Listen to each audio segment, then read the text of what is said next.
The curse might be ancient and powerful, but it had never faced someone quite like her.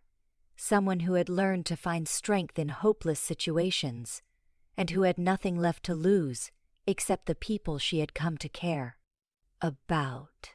That might not be enough to guarantee victory, but it would have to be sufficient for the battle ahead. The morning court session was already underway when she arrived, having spent precious time ensuring her appearance gave no hint of the sleepless night she had endured.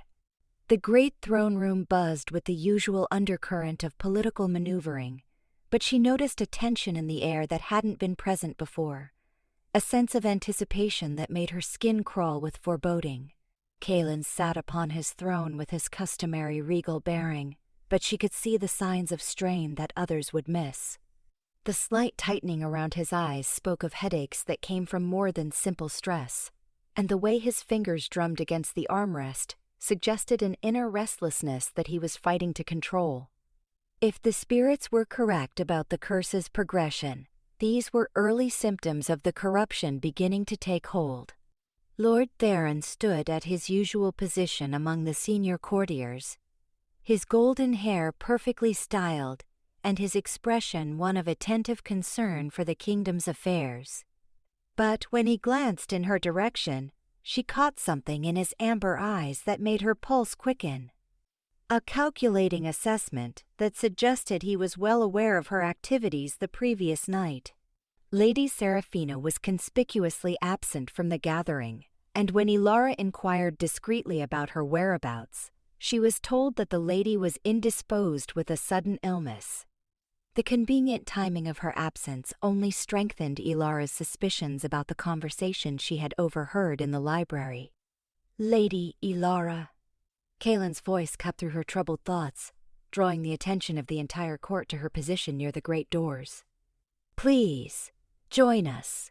Your counsel would be welcome as we discuss the implications of yesterday's attack." She moved forward through the assembled courtiers, acutely aware of the weight of their stares and the whispered conversations that followed in her wake. The events of the previous day had indeed shifted the court's perception of her, but she wasn't certain whether that change was entirely beneficial. "Your Majesty," she said, executing the formal curtsy that court protocol demanded, "I am honored by your invitation. The attack on our hunting party and the subsequent assault on the palace have raised troubling questions," Kaelin continued, his violet eyes fixed on her face with an intensity that made her wonder if he suspected something of what she had discovered. "Questions about the security of our realm and the nature of the threats we face." "Indeed," Lord Theron interjected smoothly, stepping forward with the confident bearing of someone who had spent years navigating the treacherous waters of court politics. The coordination between the shadow-touched creatures and the unseelie assault suggests a level of planning that goes beyond simple opportunism. Elara chose her words carefully, knowing that a single misstep could reveal too much about her knowledge of the larger conspiracy. The attackers seemed to have specific objectives rather than acting out of random malice.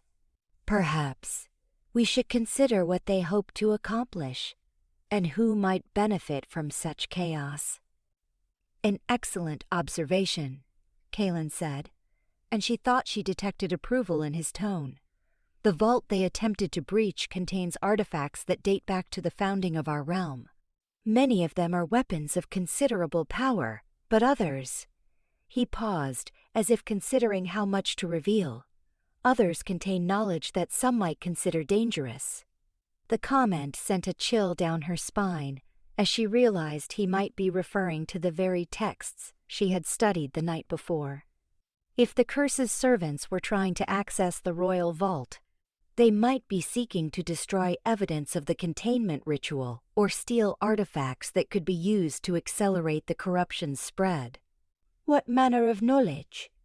she asked, hoping her curiosity appeared natural rather than desperate.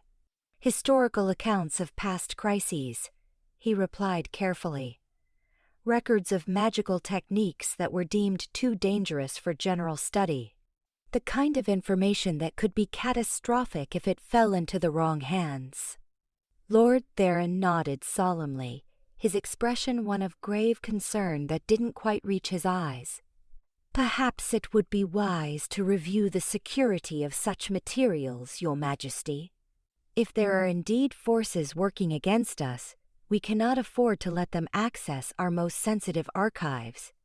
The suggestion was logical on its surface, but Elara recognized it for what it really was, an attempt to gain access to the very information that could expose the conspiracy. If Theron could convince Kaelin to grant him access to the restricted texts under the guise of reviewing security, he could destroy evidence of the curse or manipulate the historical records to serve his own ends. That might not be necessary, she said quickly, earning sharp looks from several courtiers who were unaccustomed to hearing a relative newcomer contradict established nobles. If the attackers were truly seeking specific information, they would need to know exactly what they were looking for and where to find it. That suggests they already have detailed knowledge of the vault's contents. An astute point, Kaelin agreed, though his expression remained thoughtful. Which implies that their information came from someone familiar with our security arrangements. The implication hung in the air like a sword suspended by a thread. If the attackers had inside knowledge, then there was a traitor within the Seelie Court itself, someone with access to sensitive information who was willing to betray their own people to serve a darker master. Surely you're not suggesting that someone among us would betray the realm, Lord Theron said, his voice carrying just the right note of shocked indignation. The loyalty of this court is beyond question. Is it? Elara asked, allowing a hint of challenge to enter her voice. Yesterday's events prove that our enemies are capable of coordination and planning that goes beyond simple opportunism. Someone is directing their actions, and that someone has detailed knowledge of our defenses and procedures. Perhaps, Lady Mirren spoke up from her position among the junior courtiers, her voice carefully neutral.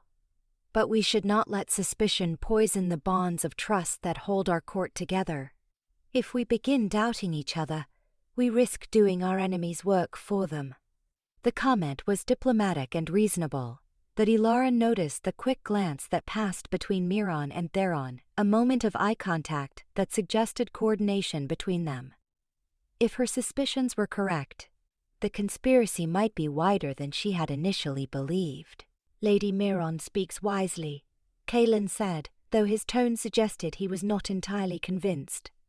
However, prudence demands that we take additional precautions. I will be reviewing our security arrangements personally, and access to sensitive materials will be restricted until we better understand the nature of the threat we face.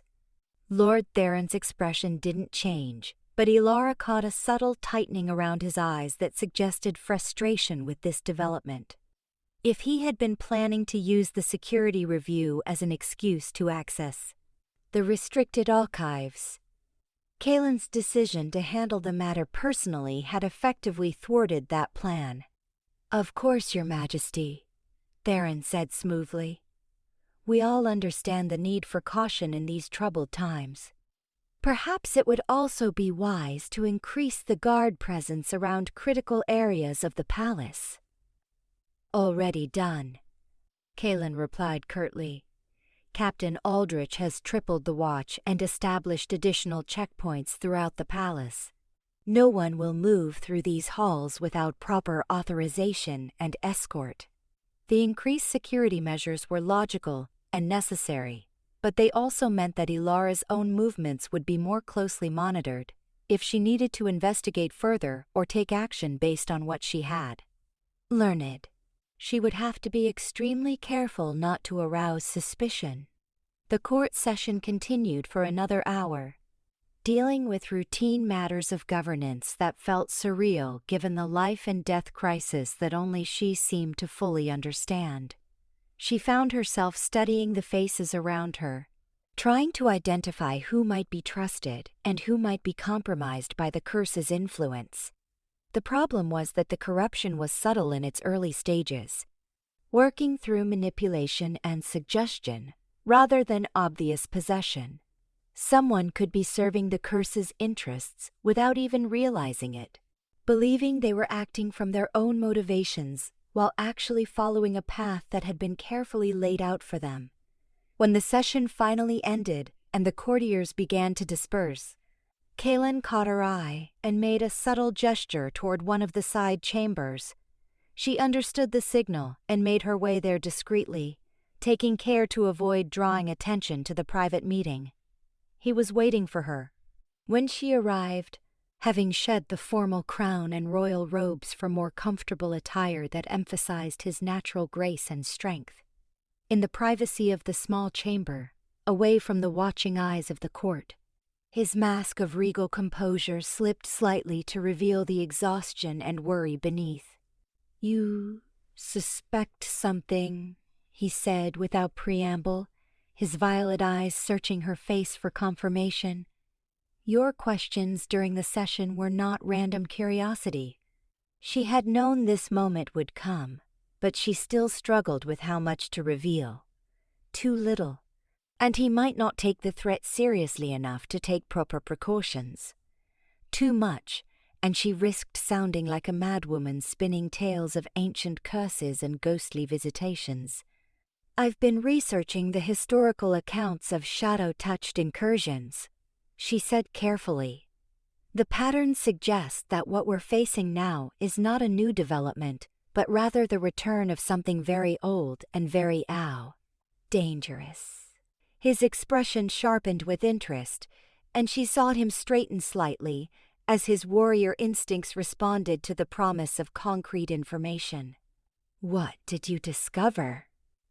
"The corruption follows predictable cycles," she explained, drawing on what she had learned from both the ancient texts and the spirit's testimony. "It begins with isolated incidents that seem random but actually serve to gather information about potential targets. Then it moves to more direct attacks, testing defenses and identifying vulnerabilities." "And then?" he prompted when she hesitated. "Then it strikes at the heart of power itself, seeking to corrupt those whose influence can be used to spread its reach throughout the entire population." She met his gaze steadily, willing him to understand the implications without her having to state them explicitly. His face went pale as the meaning of her words sank in. "You believe I am the target." "I believe," she said carefully, "that someone in a position of ultimate authority would be an ideal focal point for the kind of corruption we're dealing with. The historical accounts describe a binding process that uses existing connections and responsibilities as pathways for the curse's influence."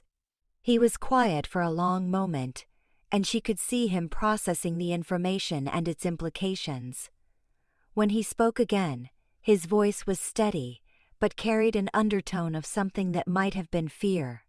"If what you suggest is true, then every decision I make, every relationship I maintain, becomes a potential weapon that can be turned against my people." He moved to the window and stared out at the courtyard below, where servants and guards went about their daily routines in blissful ignorance of the threat hanging over them all. "Not necessarily," she said, joining him at the window. "The corruption requires willing participation, even if that willingness is obtained through deception or manipulation. As long as you remain aware of the threat and maintain control over your own choices, you have the power to resist." "And if I lose that control?" he asked quietly. "If the corruption proves stronger than my will to resist it?" The question hung between them like a blade waiting to fall. She knew the answer from her research, but speaking it aloud would reveal just how desperate their situation truly was.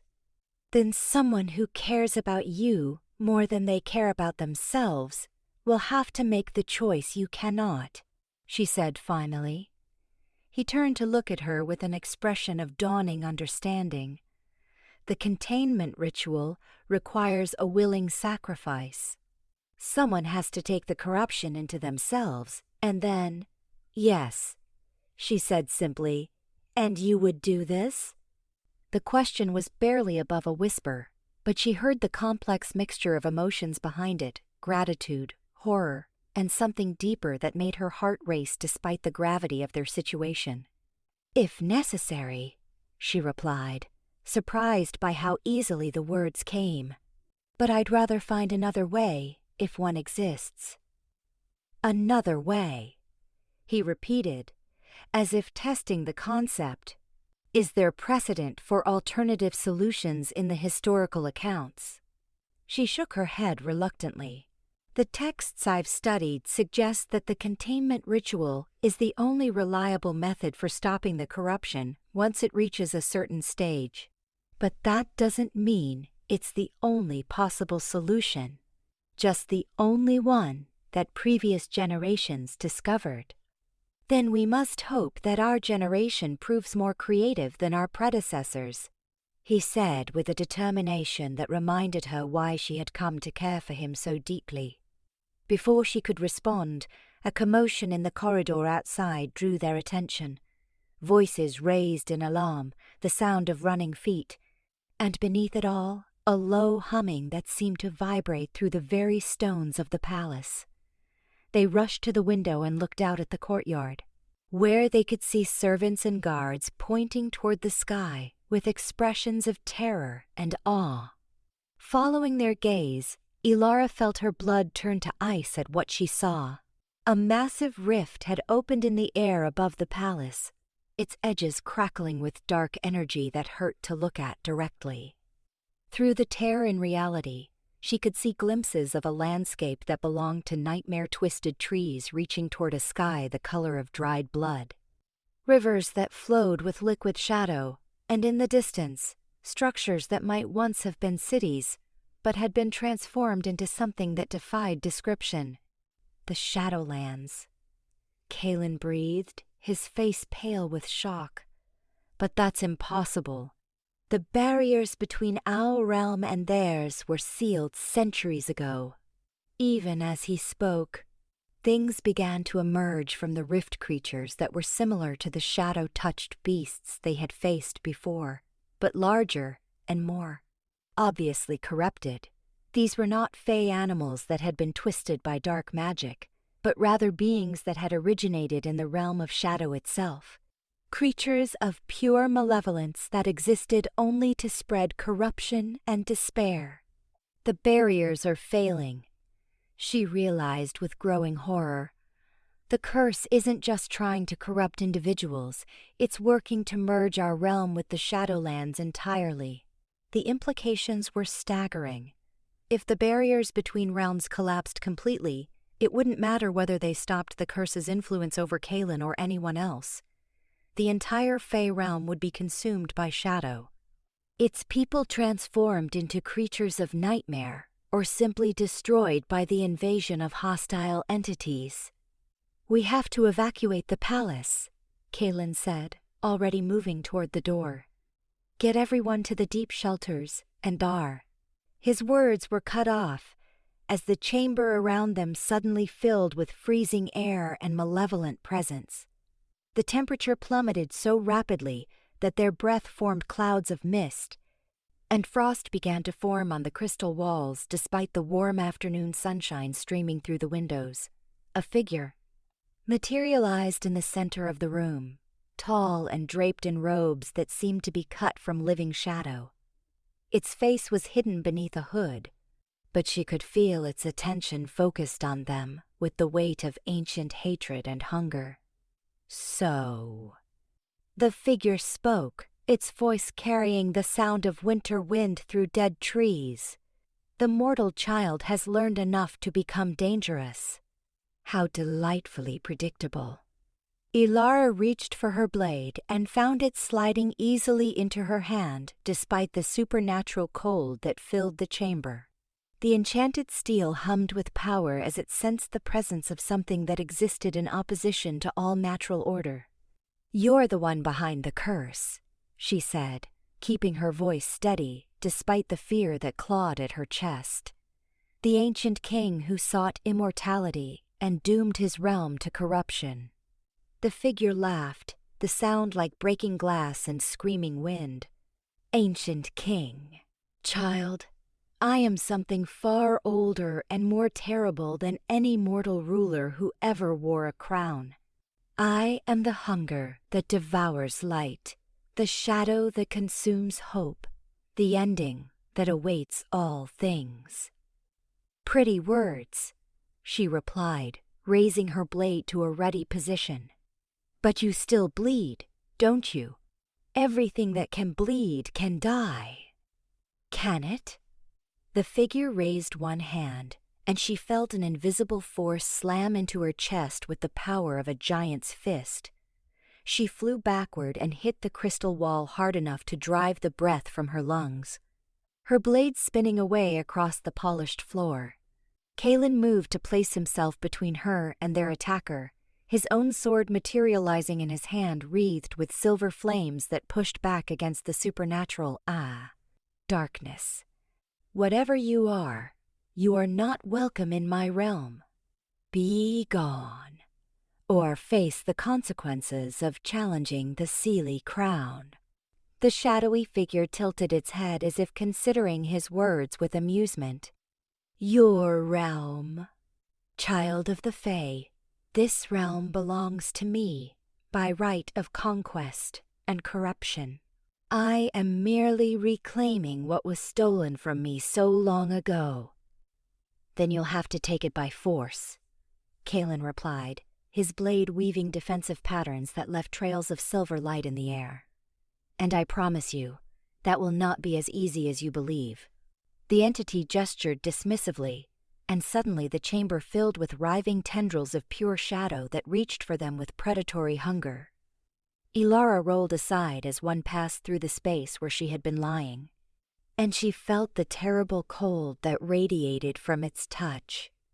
Where the tendril brushed against the crystal wall, the material turned black and began to crumble as if aged centuries in a single moment.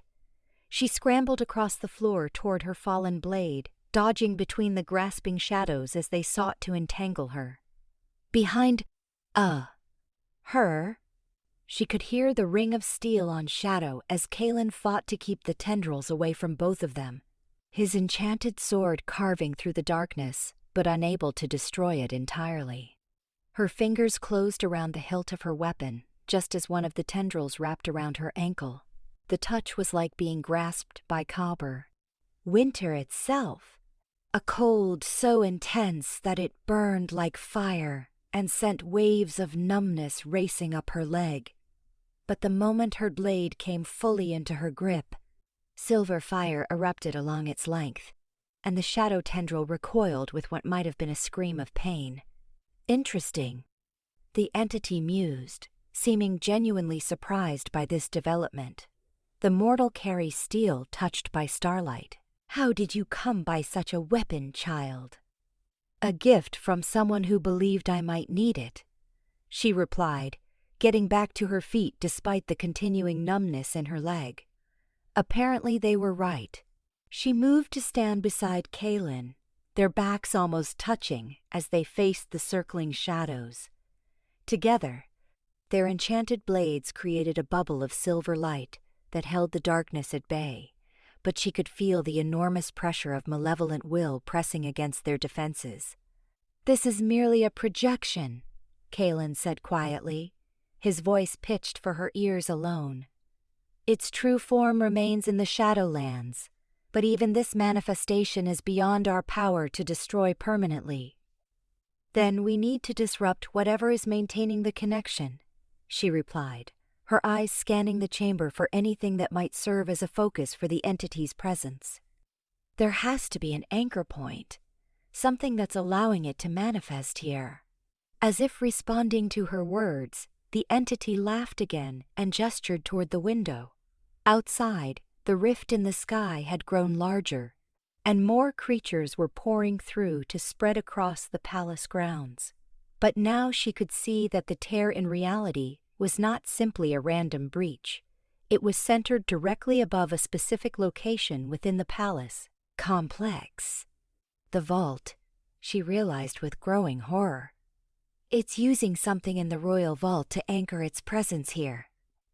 The crown of shadows, Kalen breathed, his face going pale with understanding. We kept it as a reminder of past victories, but if it's been corrupted... The entity's laughter filled the chamber with malicious glee. The mortals begin to understand. Yes, the crown that once bound my predecessor's power now serves as a conduit for my own. And soon it shall adorn the brow of my new vessel, completing the binding that will make this realm mine forever. Elara felt pieces of the puzzle clicking into place with terrible clarity.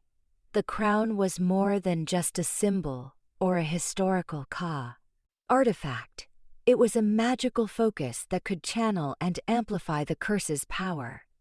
If the entity succeeded in placing it on Kalen's head, the corruption would have a direct pathway into his mind and soul.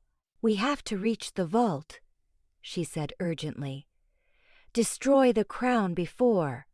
Her words were cut off as the shadows suddenly surged forward with renewed fury, no longer content to simply threaten but actively seeking to overwhelm their defenses. She found herself fighting for her life against tendrils that moved with the speed of striking serpents. Her blade carving silver arcs through the darkness as she struggled to keep them at bay. Beside her, Kalen fought with the fluid grace of someone who had trained in swordplay since childhood, his movements economical and precise as he carved through the attacking shadows. But even working together, they were being slowly pushed back toward the chamber's far wall, their circle of protection growing smaller with each passing moment. "The door," Kalen gasped between strikes. "We need to reach the corridor, more room to maneuver." They began moving toward the chamber's entrance, fighting every step of the way against shadows that seemed to multiply even as they destroyed them. The entity watched their struggle with obvious amusement, making no effort to press its advantage, but simply observing their desperate battle as if it were a form of entertainment. "Run, if you wish," it said conversationally. "Fight if you must. In the end, it matters little. The crown calls to its destined bearer, and he will come to claim it as surely as rivers flow toward the sea."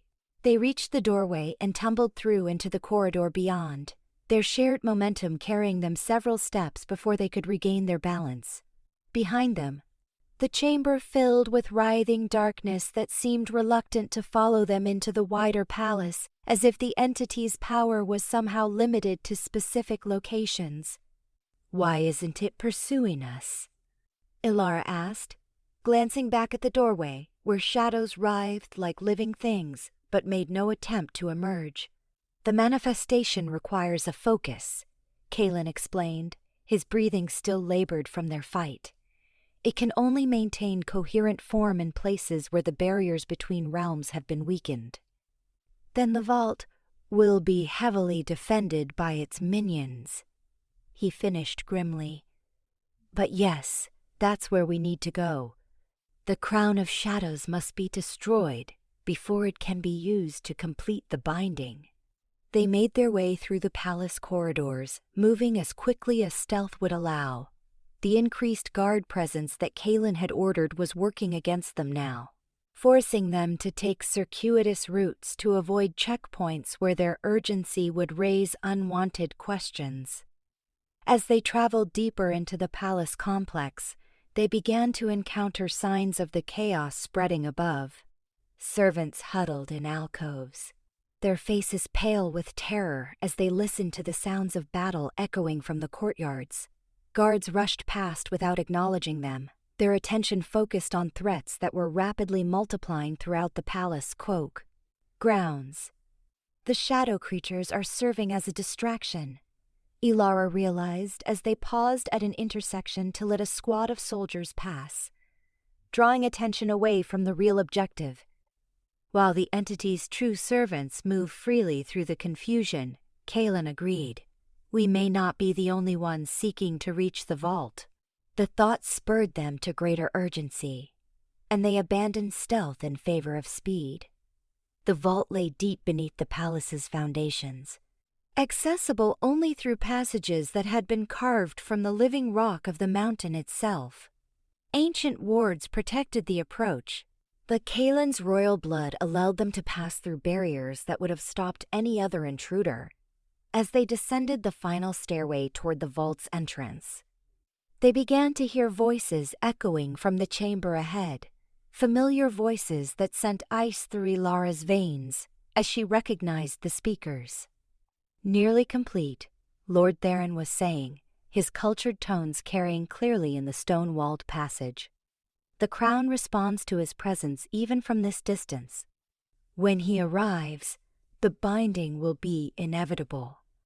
And if he refuses to cooperate, Lady Seraphina's voice held a note of cold pragmatism that made Elara's skin crawl.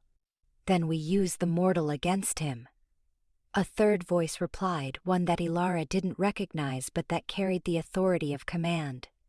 His growing attachment to her makes him vulnerable to emotional manipulation. Threaten her life, and he will do anything we ask. Kaelin's face had gone deadly pale as he listened to the conversation, and she could see the betrayal cutting through him like a physical wound. These were people he had trusted, nobles who had sworn oaths of loyalty to him and his realm. To discover that they had been working against him all along was a blow that struck at the very foundations of his identity as a ruler. "How long?" Elara whispered, her voice barely audible even to herself. "Years, most likely," he replied with bitter understanding. "The corruption works slowly, turning people against their true nature through gradual manipulation. They probably don't even realize they're serving an evil that wants to destroy everything they claim to protect." "Does that matter?" she asked. "If they're working against us, can we afford to show them mercy?" His expression hardened with resolve that pushed aside the pain of betrayal. "No. Whatever they once were, they are enemies now. We do what we must to protect the realm." They crept closer to the vault entrance, careful to remain hidden in the shadows of the stone archway. Through the opening, they could see the chamber beyond, a vast space filled with treasures accumulated over centuries of Seelie rule. Weapons, armor, artifacts of incredible power, and at the very center, displayed on a pedestal of black stone, the crown of shadows itself. The crown was a thing of terrible beauty, crafted from what appeared to be solidified darkness and set with gems that pulsed with their own inner light. Even from a distance, Elara could feel the malevolent power radiating from it, a presence that seemed to whisper promises of strength and dominion to anyone who dared to listen. Lord Theron and Lady Seraphina stood before the pedestal along with several other courtiers she recognized, all of them staring at the crown with expressions of hungry anticipation. But it was the figure standing beside them that made her blood turn to ice. Captain Aldrich, the commander of the palace guard, wore the same entranced expression as the others. His presence explained how the conspirators had been able to move so freely through the palace despite the increased security. The man responsible for protecting Kaelin had been turned against him, probably without even realizing it. "The binding circle is prepared," Aldrich reported, his voice flat and emotionless. "When His Majesty arrives, we can begin the ritual immediately." "Excellent," Theron replied. "And the escape routes?" "Secured. Once the transformation is complete, we can withdraw to the prepared positions and wait for the new order to assert itself." The casual way they discussed Kaelin's corruption and the transformation of his realm chilled Elara to the bone. These were not fanatics driven by ideology, but rather people who had been so thoroughly manipulated that they believed they were working for the greater good.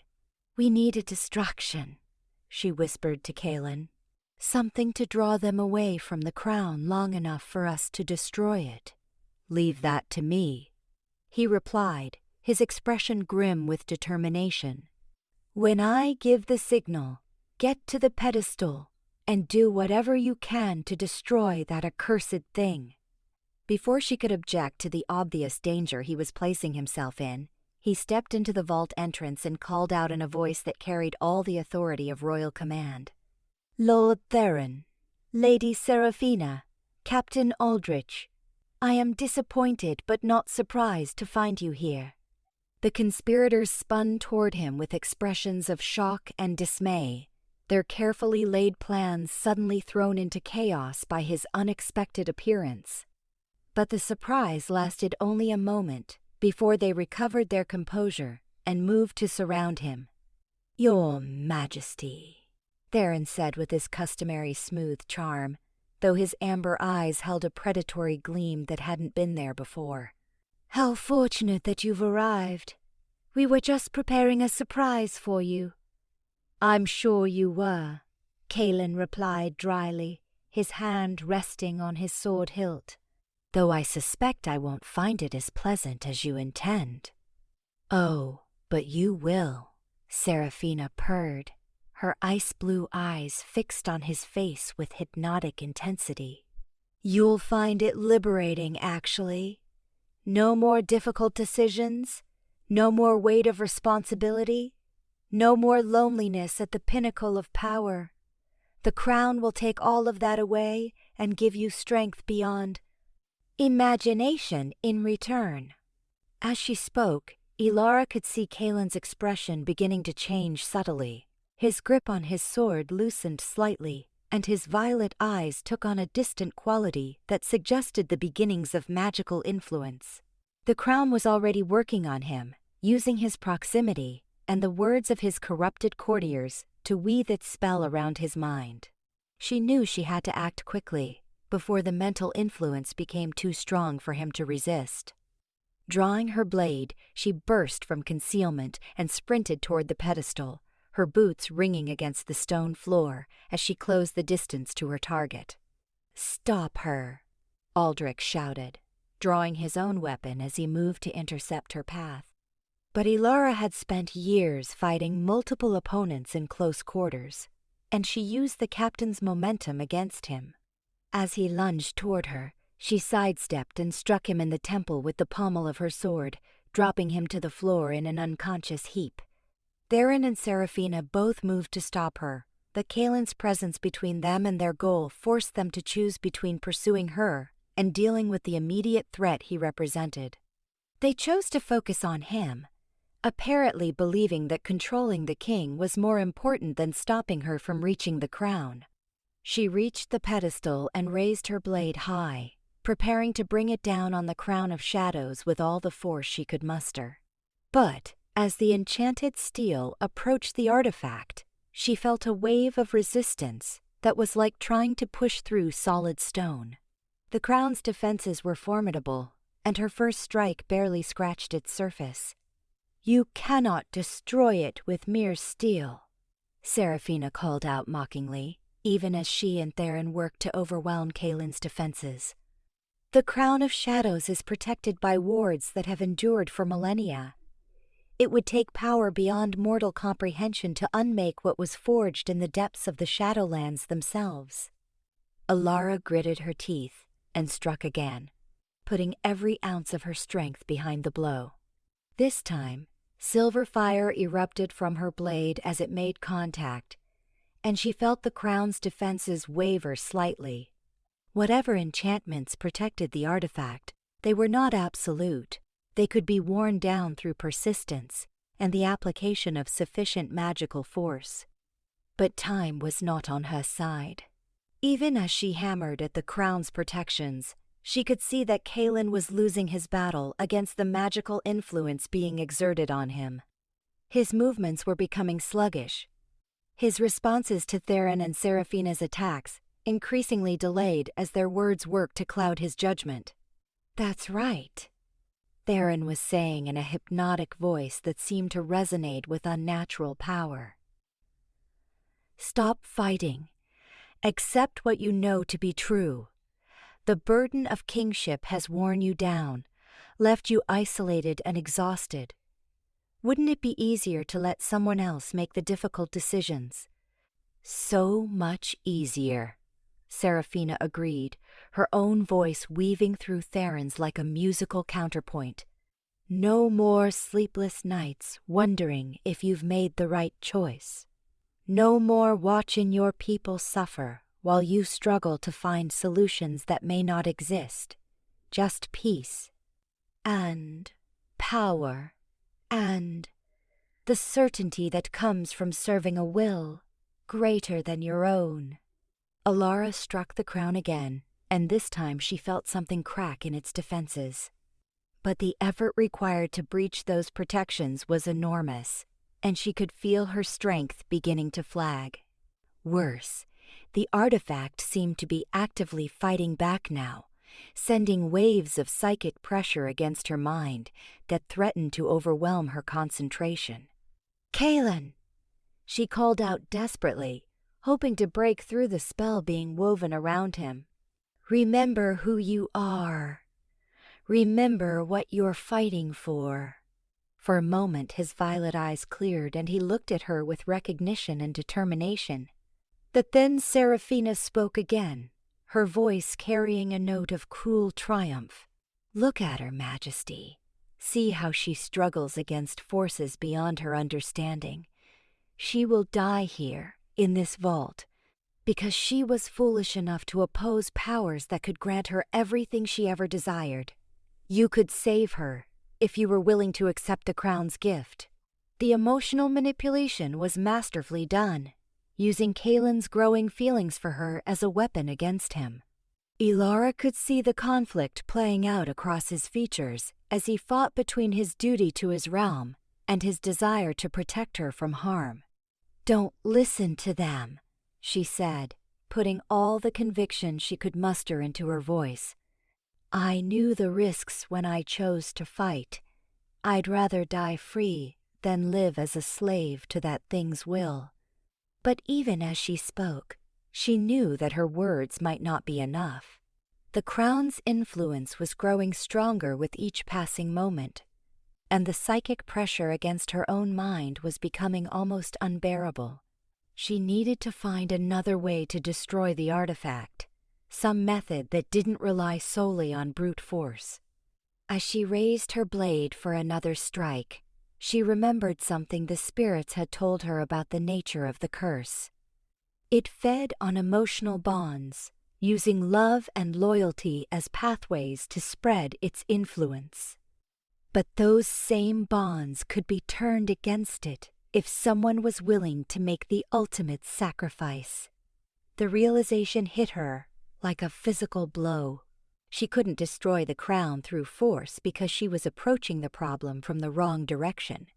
The artifact wasn't just a magical focus. It was a repository for all the corruption that had been gathered over centuries of influence. To unmake it, she would need to offer it something it valued more than its own continued existence. She would need to offer it herself. "Kaelin," she called out, her voice steady despite the fear that clawed at her chest. "I need you to trust me. Whatever happens next, don't try to stop me."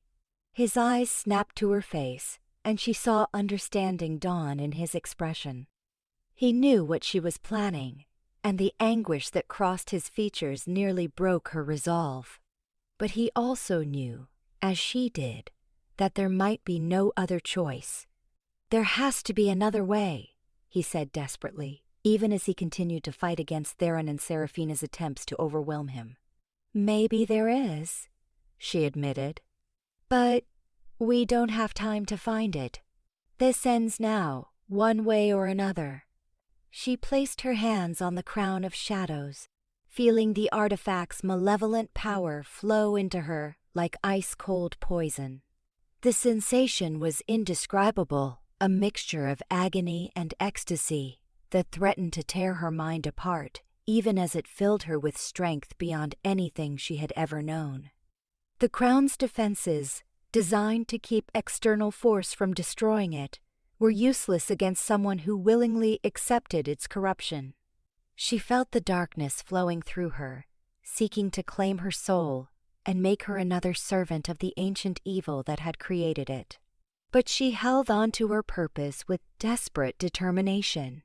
Using her love for Kalen and her desire to protect his realm as anchors against the tide of corruption that threatened to sweep away everything she was. The crown wanted her willing surrender, but she gave it something else instead. Acceptance without submission, sacrifice without defeat. "I take your power into myself," she whispered to the artifact, her voice growing stronger as she spoke. "I accept your corruption willingly, knowing what it will cost me. But I do not serve your will, and I never shall. I am the vessel that contains you, and I am the sword that destroys you." The crown pulsed with furious energy as it realized what she was doing, but it was too late to stop the process it had begun. The corruption flowed into her, seeking to claim her as it had claimed so many others. But instead of finding a willing host, it found something else entirely. A trap prepared by someone who had studied its nature and learned how to turn its own hunger against it. The pain was beyond description, a burning cold that seemed to freeze her blood while setting her nerves on fire.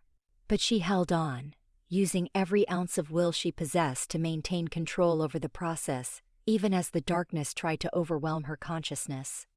Around her, she could hear Theron and Seraphina screaming in dismay as they realized what was happening. The crown was their anchor to the entity they served, and its destruction would sever their connection to the power that had corrupted them. They would survive, but they would be left empty and confused, struggling to understand how they had come to betray everything they once held dear. Kalen was calling her name, his voice filled with anguish and desperate love. She wanted to tell him that it would be all right, that her sacrifice would save not just him, but everyone in the realm. But speaking required concentration she couldn't spare, and she needed every fragment of her will to complete the task she had set herself. The crown cracked, then shattered, its pieces dissolving into wisps of shadow that were absorbed into her body along with all the corruption they contained. She felt the malevolent presence of the entity that had created it, screaming in rage as its primary anchor point was destroyed, cutting off its ability to manifest directly in the Fey realm. But even as victory seemed within reach, she realized that she had underestimated the sheer volume of corruption contained within the artifact. The darkness was threatening to overwhelm her defenses, and she could feel her sense of self beginning to fragment under its assault. She had one chance, one final gambit that might save both her and the realm from the consequences of what she had done. But it would require perfect timing and a level of trust that went beyond anything she had ever asked of another person. "Kalen," she gasped, fighting to get the words out before the corruption claimed her voice entirely. "When I give the signal, strike me down. Don't hesitate.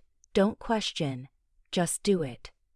"No," he said immediately, his face pale with horror at what she was asking. "There has to be another way." "I won't. You have to," she interrupted, pouring all her remaining strength into making him understand. "The corruption is contained in me now, but I can't hold it forever. If you don't stop me, I'll become exactly what they wanted you to become, a vessel for an evil that will consume everything we care about." She could see the war playing out in his expression, his love for her battling against his understanding of what was necessary. But she also saw the moment when duty won out over personal desire, when the king overcame the man and accepted the terrible choice that had been forced upon them both. "I love you," he said simply, raising his sword with hands that trembled despite his resolve. "I know," she whispered, feeling the darkness surge within her as her control began to slip. "Now!" His blade took her through the heart with a single clean thrust, the enchanted steel piercing her body and carrying with it all the love and anguish he couldn't put into words. She felt her life flowing out along with the corruption she had absorbed, the two streams of energy intertwining as they dispersed into the vault's ancient stones.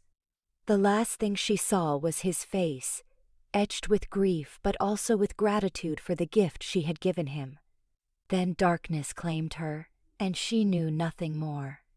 When awareness returned, it came slowly and strangely, like waking from a dream within a dream. Elara found herself standing in a place that existed between worlds, a realm of silver mist and starlight, where the boundaries between life and death held little meaning. The pain was gone, along with the terrible weight of corruption she had carried in her final moments. But she felt hollow and insubstantial, as if she were only an echo of herself. "You did well, warrior," a familiar voice said behind her. She turned to find the spirits who had visited her chambers, their forms more solid and defined in this liminal space than they had been in the physical world. They regarded her with expressions of respect and something that might have been hope. "Is it over?" she asked, surprised to find that her voice carried normally despite the strange environment. "Did the sacrifice work?" "The immediate threat has been ended," the first spirit confirmed. "The crown's destruction severed the entity's connection to your realm, and the corruption you absorbed has been neutralized by your willing death. But you know as well as we do that such victories are rarely permanent." "The entity still exists in the Shadowlands," the second spirit added. "And while it may take centuries to rebuild what you destroyed, it will not forget this defeat. Someday, it may find another way to threaten your world." Elara nodded, having expected as much. "But we bought time, gave future generations a chance to prepare for whatever comes next." "Time, yes," the first spirit agreed. "And something more precious proof that the corruption can be defeated through sacrifice and love. That knowledge will be invaluable to those who come after." They stood in comfortable silence for a moment, watching the silver mist swirl around them like memories given physical form. Then the second spirit spoke again, its voice carrying a note of curiosity. "Tell me, warrior, do you regret your choice? You could have lived, could have found happiness with the one you loved. Instead, you chose to die for people who were strangers to you mere weeks ago." "They weren't strangers," she replied without hesitation. "They became my people, my responsibility. And as for happiness..." She paused, thinking of Kalen's face in those final moments. "I found something better than happiness. I found purpose." The spirits exchanged glances that somehow conveyed volumes of meaning. "Perhaps that is why you succeeded where so many others failed," the first observed. "You understood that some things are worth more than personal desires." "Is he..." she began, then stopped, unsure if she really wanted to know the answer. "Will he be all right?" "The corruption that touched his mind has been cleansed by your sacrifice," the second spirit assured her. "He will grieve for you, as is natural, but he will heal. And he will be a better king for having known you, and for understanding the true cost of leadership." Relief flooded through her, followed by a profound sense of completion. She had achieved what she set out to do. Kalen and his realm were safe, at least for now. Whatever came next was beyond her control, but she had given them the best chance she could. "What happens now?" she asked. "Do I go wherever people go when they die? Or do I become like you, bound to the realm by unfinished business?" "That," the first spirit said with something that might have been a smile, "is your choice to make. You could remain here, watching over the realm you died to protect. Or you could move on to whatever awaits beyond this place. Both paths have their merits. She considered the options carefully. The idea of staying, of continuing to watch over Kalen and his people, held definite appeal. But she also remembered the weight of regret and incomplete purpose that had bound these spirits to their liminal existence. Did she want to spend eternity dwelling on what had been? Or was it better to trust that others would carry on the work she had begun? "I think," she said slowly, "that I've done what I came here to do. The rest is up to the living." The spirits nodded approvingly. "A wise choice, but before you go, there is something you should see." The silver mist around them began to swirl and coalesce, forming images that showed her glimpses of the world she was leaving behind. She saw Kalen standing in the vault, cradling her lifeless body with tears streaming down his face. She saw Theron and Seraphina, confused and broken as they struggled to understand how they had been manipulated into betraying everything they held dear. She saw the rift in the sky sealing itself as the entity's power was cut off from the Fey realm. But most importantly, she saw the changes that her sacrifice had already begun to set in motion.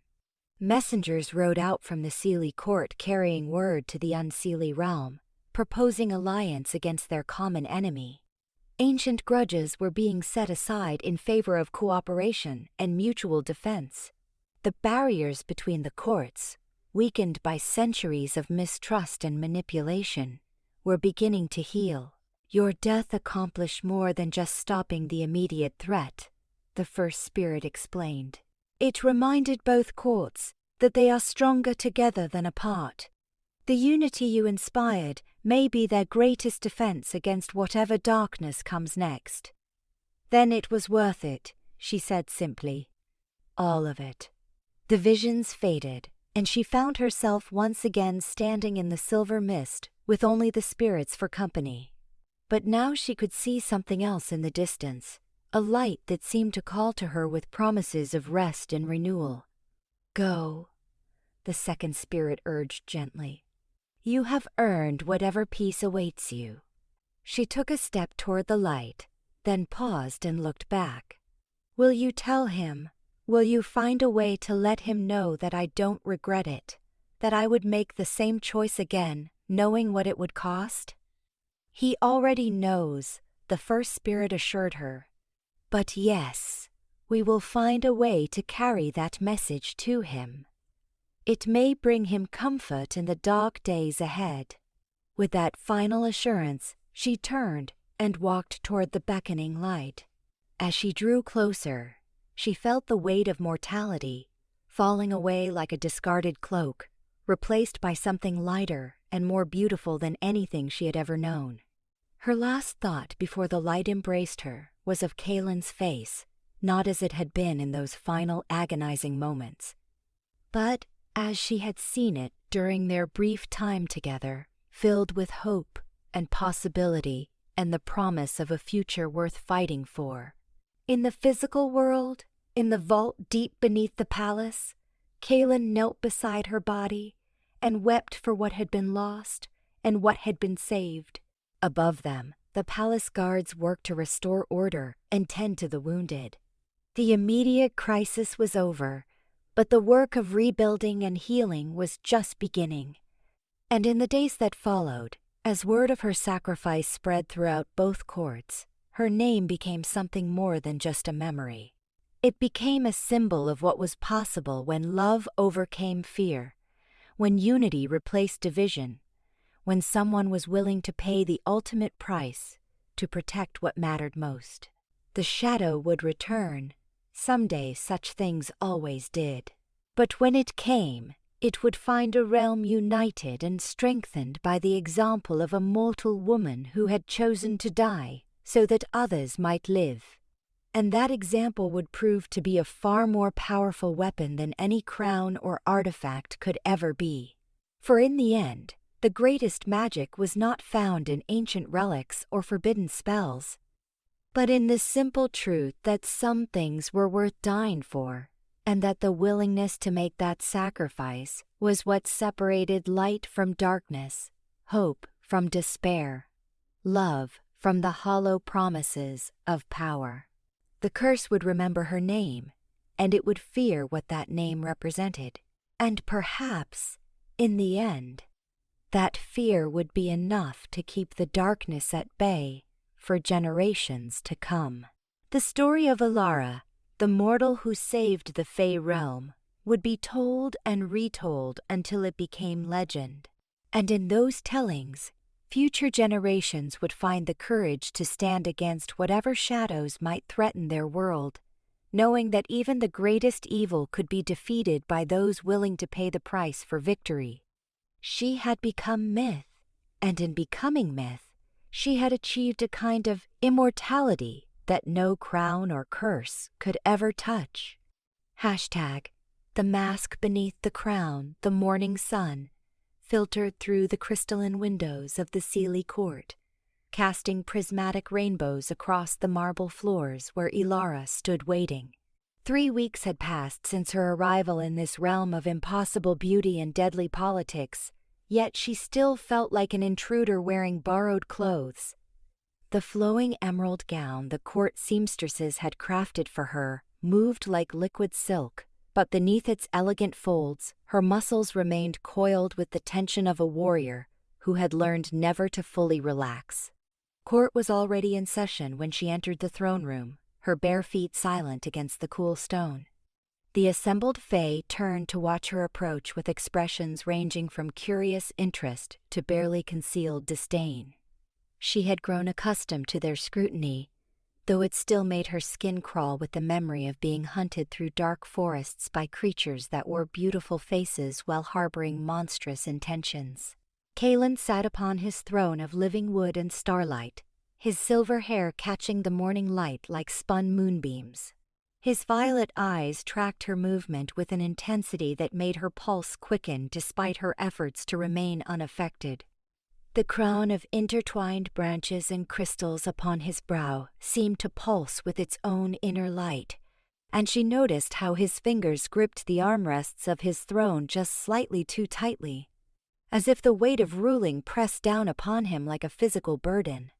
Lady Elara, his voice carried across the vast chamber with a musical quality that marked all Fae speech, though his tone remained carefully neutral.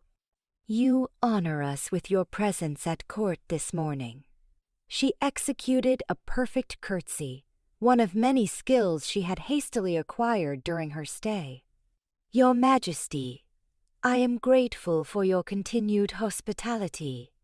The words felt strange on her tongue, formal and elaborate when she was accustomed to speaking plainly.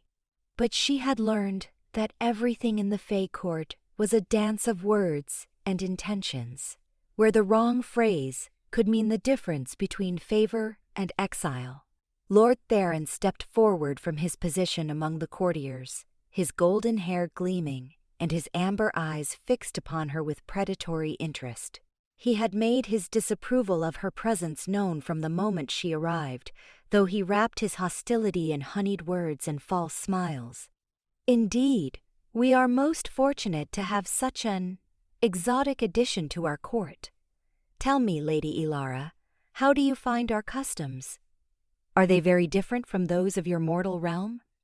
The question was laden with subtle mockery, designed to emphasize her outsider status and remind everyone present that she did not belong among them. Elara felt the familiar surge of defiance that had kept her alive through countless battles, but she forced herself to smile graciously. I find the customs of the Seelie Court to be as beautiful as they are complex, Lord Theron. Each day brings new wonders to discover and appreciate. A murmur rippled through the assembled courtiers, and she caught a glimpse of something that might have been approval in Kalen's expression before his mask of indifference slid back into place. She was learning to read the subtle signs that betrayed his true feelings, the way his jaw tightened when he was displeased, or how his fingers would tap against his throne when deep in thought. Lady Seraphina glided forward with the fluid grace that all Fae possessed. her silver hair adorned with flowers that seemed to bloom and wither in endless cycles. Her ice blue eyes studied Elara with calculating intelligence, and when she spoke, her voice carried the chill of winter wind. How refreshing to hear such diplomatic words from one so unaccustomed to courtly life. Perhaps you would care to join us for the morning hunt. Lord Kaelin has expressed interest in pursuing the white stag that has been seen in the thornwood. Elara's pulse quickened at the mention of hunting, her warrior instincts responding to the promise of action and potential danger. She had grown restless during her weeks at court, her body craving the physical challenges she had known as a mercenary. I would be honored to join the hunt, if His Majesty permits. Kaelin's violet eyes met hers across the throne room, and for a moment she felt as though he could see straight through to her soul. Your eagerness is commendable, Lady Elara. The hunt departs within the hour. I trust you have appropriate attire for riding through the forest. I do, Your Majesty. The court seamstresses had provided her with riding clothes crafted from enchanted leather that would turn aside thorn and claw while allowing her full freedom of movement. She had been grateful for their foresight, suspecting that she would need every advantage she could get in this realm where beauty and danger danced together like lovers. The hunting party assembled in the courtyard as the sun climbed higher, casting sharp shadows between the towering spires of the palace. Elara adjusted the leather bracers on her forearms and checked the placement of the slender fey blade at her hip, its metal humming with enchantments she didn't fully understand. The horse they had given her was a magnificent creature with a coat like polished obsidian and eyes that held too much intelligence to be entirely natural. Kaelin appeared beside her with the silent grace that all Fae possessed. His own mount, a stallion white as fresh snow with a mane that seemed to catch and hold starlight. He had exchanged his formal court robes for hunting leathers that emphasized the lean strength of his frame. Elara found herself struggling not to stare at the way the supple material moved with his body. Are you prepared for what we might encounter in the thornwood? He asked, his voice pitched low enough that only she could hear. The creatures there are not like those in your mortal realm. They are older, wilder, and far more dangerous. I've faced dangerous creatures before, Your Majesty. She met his gaze steadily, allowing a hint of her battle-tested confidence to show. I'm not easily frightened. Something flickered in his violet eyes, an expression too quick to interpret fully. No, I suspect you are not. But the thornwood tests more than courage, Lady Elara. It tests the very essence of what you are. Before she could ask what he meant by that cryptic statement, Lord Theron's voice rang out across the courtyard, calling for the hunt to begin. The party moved out through the palace gates and into the countryside beyond, their horses' hooves ringing against the crystal-paved roads that led into the wilder lands of the Fey realm. The thornwood rose before them like a wall of green shadow, its trees ancient beyond mortal reckoning, and twisted into shapes that seemed to whisper secrets to those who knew how to listen. Spanish moss draped from the branches like tattered banners, and strange flowers bloomed in the perpetual twilight beneath the canopy, their petals glowing with phosphorescent light. As they rode deeper into the forest, Elara became aware of the way the other members of the hunting party watched her, their expressions ranging from curious to hostile. She recognized the dynamic at play. She was the outsider, the unknown quantity that disrupted their carefully ordered world.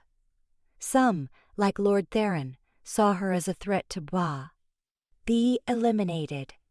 Others, like Lady Seraphina, viewed her as a puzzle to be solved. But all of them were waiting to see how she would handle herself when faced with the true dangers of their realm. The first sign of trouble came when their guide, a grizzled Fey tracker named Rowan, held up his hand for silence. His pointed ears twitched as he listened to sounds beyond mortal hearing. and his weathered face grew grim. "Something stalks us," he whispered, his voice barely audible above the rustle of leaves overhead. "Something that should not be in these woods." Kalen's expression hardened, and Elara saw his hand move instinctively to the hilt of his sword.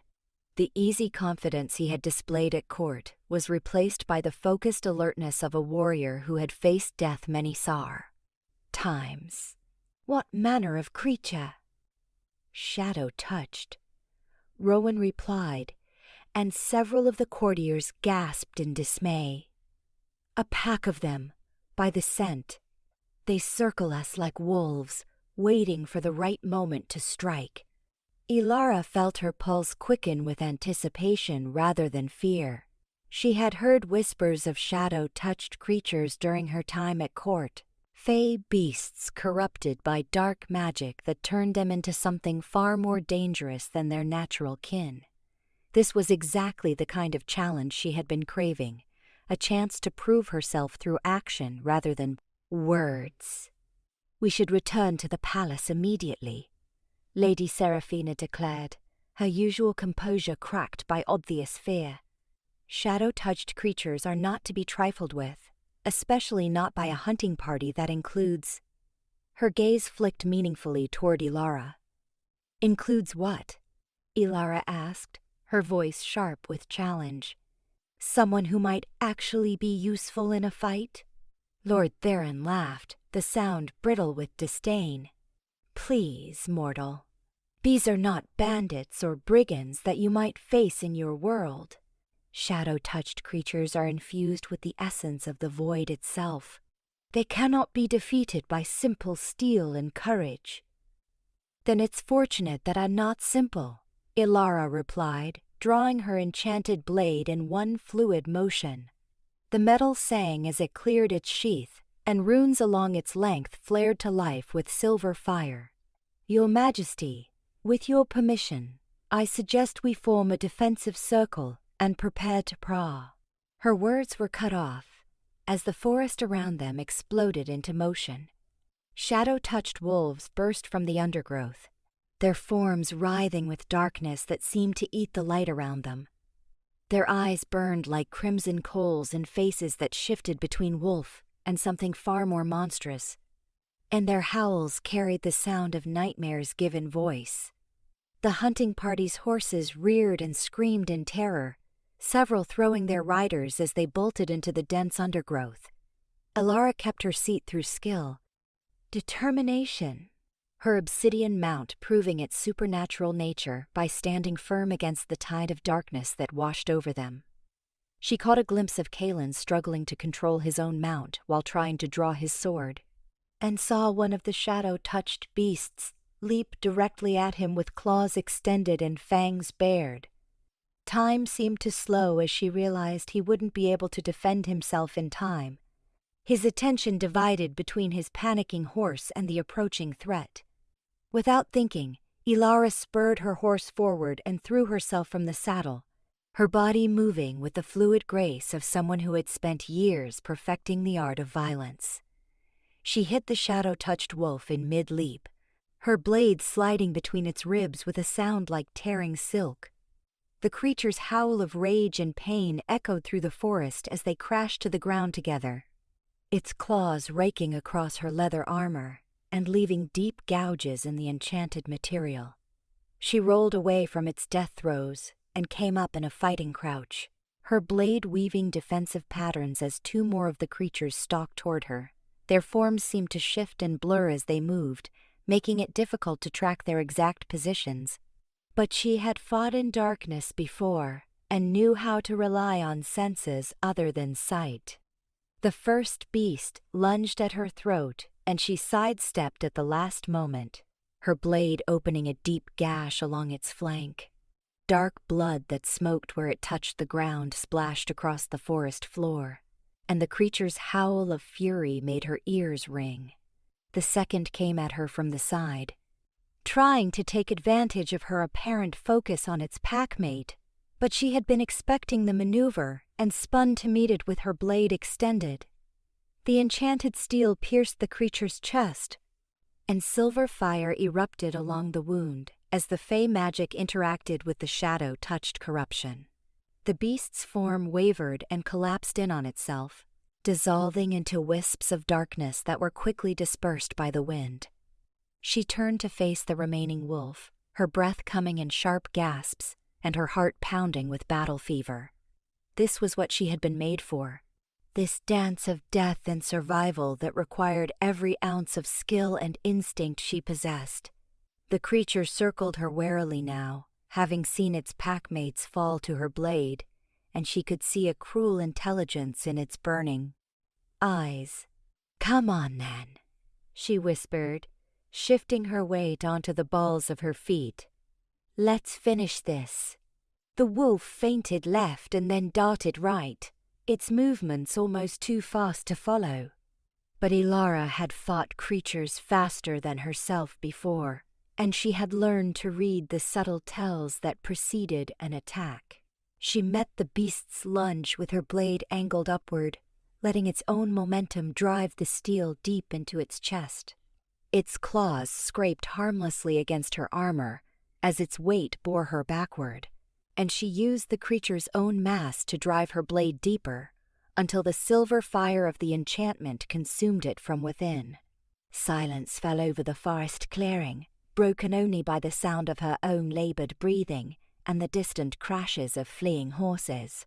She looked around to assess the situation and found the other members of the hunting party staring at her with expressions of shock and disbelief. Several of them sported wounds from the attack, though none appeared to be seriously injured. Kalen dismounted from his white stallion and approached her slowly, his violet eyes fixed on her face with an intensity that made her suddenly aware of how she must look. Her hair had come loose from its elaborate court styling and hung in wild tangles around her shoulders. Dark blood stained her leather armor, and she still held her blade in a ready position despite the apparent end of the threat.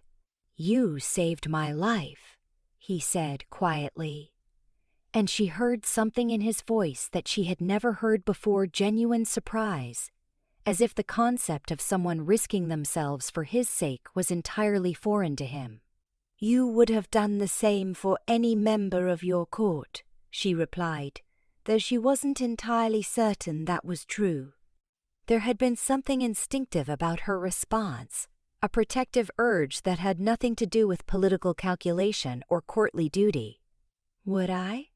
His expression was unreadable, but she thought she saw a crack in the mask of indifference he wore so carefully. "I wonder." Lord Theron stepped forward, his golden hair disheveled and his amber eyes bright with an emotion she couldn't identify. "That was impressive, Lady Elara. I confess I did not expect such skill from someone of mortal blood." The backhanded compliment stung, but she was too tired to rise to the bait. "Blood doesn't determine skill, my lord. Training and experience do." "Indeed." Lady Seraphina's voice was thoughtful as she studied Elara with new interest. "Perhaps we have underestimated our guest. Such prowess in battle is not common, even among the Fae." Elara sheathed her blade and began checking herself for injuries she might have missed in the heat of combat. The adrenaline was starting to fade, leaving her aware of various aches and bruises that would likely worsen over the next few hours. "I've had good teachers and plenty of practice. When you spend your life as a sword for hire, you learn quickly or you die. And yet you chose to risk that life for mine," Kalen observed, his tone carefully neutral. "Why?" The question caught her off guard, and she found herself struggling to articulate an answer that would satisfy both him and herself. Why had she thrown herself into danger for the Fae King? Was it simple pragmatism, recognizing that her survival depended on his goodwill? Or was it something deeper, more personal? "Because it was the right thing to do," she said finally, knowing the words were inadequate but unable to find better ones. Something shifted in his expression, a subtle softening that was gone almost before she could register it.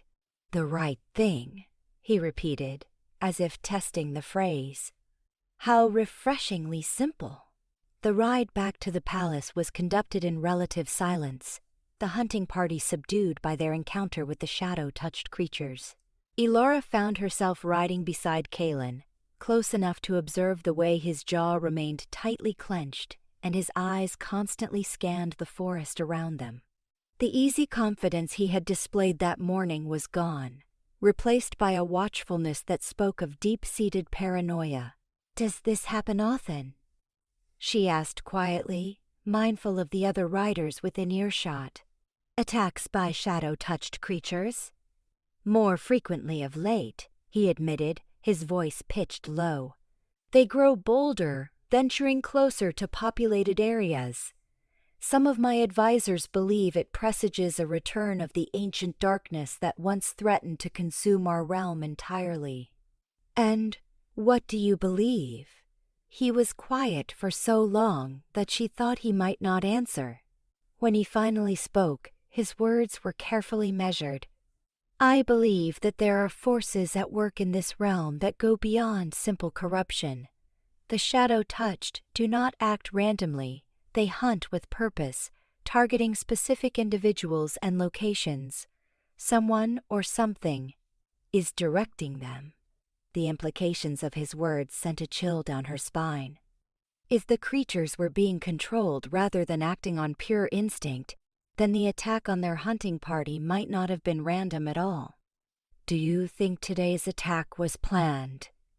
"I think," he said carefully, "that you should be very cautious about whom you trust in the coming days. Your actions today have earned you respect from some quarters, but they have also marked you as a threat to others. Not everyone at court desires to see a mortal gain influence." Before she could respond, they emerged from the thornwood into the cultivated lands surrounding the palace. The crystalline spires rose before them like a vision from a dream, their faceted surfaces catching and reflecting the afternoon sun in a display of impossible beauty. But now Elara saw the fortifications hidden within that beauty, the way the graceful curves of the walls concealed defensive positions, and the decorative gardens provided clear fields of fire for archers. The news of their encounter spread quickly through the palace, carried by servants and courtiers who had seen the hunting party's bedraggled return.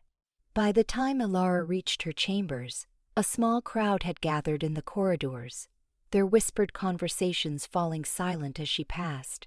She felt the weight of their stares like a physical presence, some admiring, others resentful, all calculating what her newfound reputation might mean for their own positions. Her chambers were a testament to fey craftsmanship, the walls seeming to be carved from a single enormous crystal that had been polished to mirror smoothness. Furniture crafted from living wood grew directly from the floor, their forms shifting subtly to accommodate her needs. A bath had been prepared, the water steaming with herbs that would help heal her minor injuries and ease the aches in her muscles. As she sank into the warm water, she allowed herself to truly consider what had happened in the forest. The shadow-touched creatures had been unlike anything she had faced before, their forms shifting between the physical and something that existed beyond normal perception.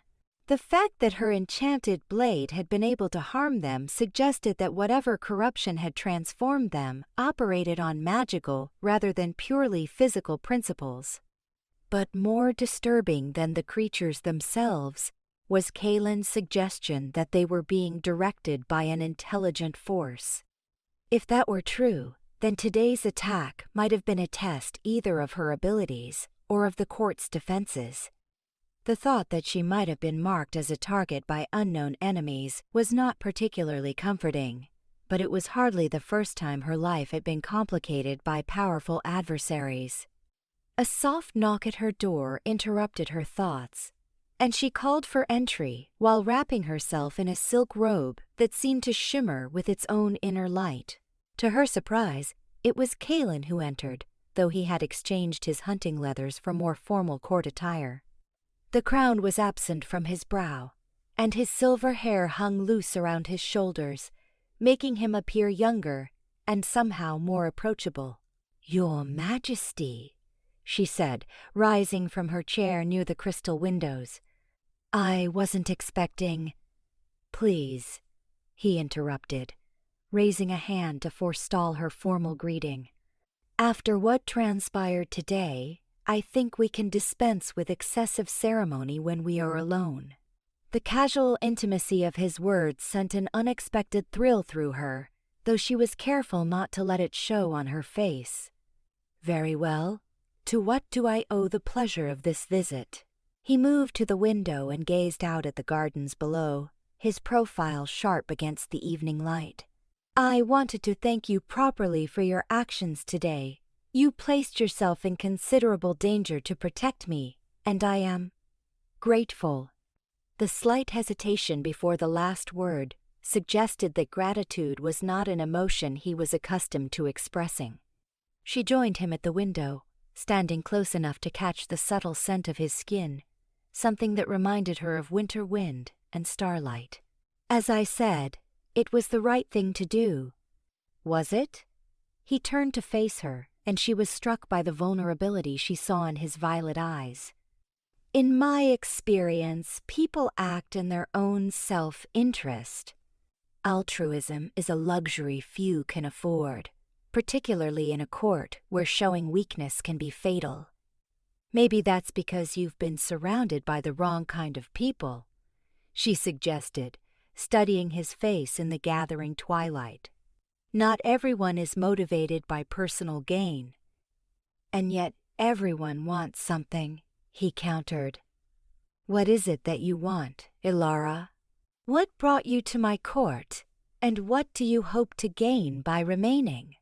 The directness of his questions caught her off guard, and she found herself struggling to find an answer that would satisfy both of them. The truth was that she wasn't entirely certain what she wanted anymore. When she had first arrived in the Fey realm, her only goal had been survival, but somewhere in the week since, that simple desire had become complicated by her growing fascination with the enigmatic king who ruled over this beautiful, dangerous world. "I want to understand," she said finally. "Your realm, your people, the forces that shape them. I want to know why shadow-touched creatures are becoming more bold, and what ancient darkness threatens to return. I want to help, if I can." "Help?" He smiled, but there was no warmth in the expression. "You speak as if you could make a difference against forces that have challenged the Fae for millennia."